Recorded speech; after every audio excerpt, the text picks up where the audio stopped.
Hi, I'm Shannon from homemadelovely.com, and today I'm going to show you how to make a magnolia wreath for your home for way less than buying one at the store. To make your magnolia wreath, you need just a few handy supplies that you can find at your craft store or even online at places like Amazon. You're going to need some faux magnolia leaves.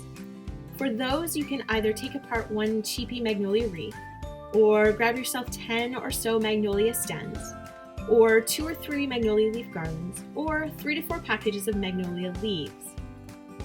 Plus a 12-inch grapevine wreath, some small paintbrushes, a couple of sea sponges, matte acrylic craft paints in a sunset color, a nutmeg brown color, and an ivy green color. Some tin snips or floral scissors if you're taking apart a wreath or garlands or even stems, a glue gun and glue, and some craft paper or butcher paper optionally as a protectant for the surface that you're making your wreath on. So first you're going to lay out all your supplies on a surface you either don't mind getting paint or hot glue on, or use that brown craft paper to cover your surface. I taped mine down to my kitchen island where I could work on the leaves, painting them and then letting them dry between doing other chores in the kitchen. So you're going to separate each leaf from the stems, wreath or garland if you need to, and then just set those aside. Next, you're going to mix a few shades of colors of paint using the craft paints. I mix mine onto some old plastic plates that we have, but you could use paper or anything else. Paper plates, I mean, or anything else.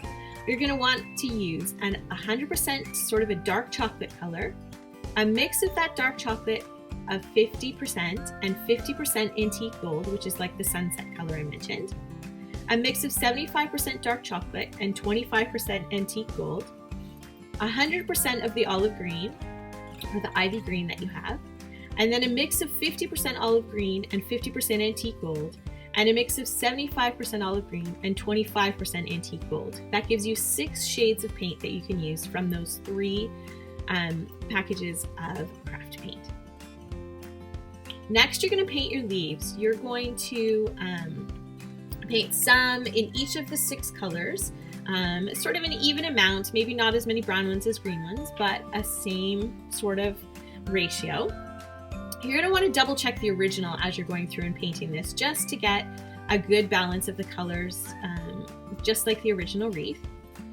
After the paint has dried on the leaves, the first coat of paint that you put on, you're going to want to go back and add accent colors by sponging on a lighter color or a darker color onto the leaves. So for example, a lighter green on the green leaves, or some of the light sunset color onto the brown leaves.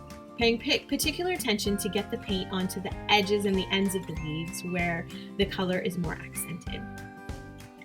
Then you're going to want to attach all those leaves after they've all dried with their accent colors too. You're going to want to attach them all to a grapevine wreath with your glue stick and glue.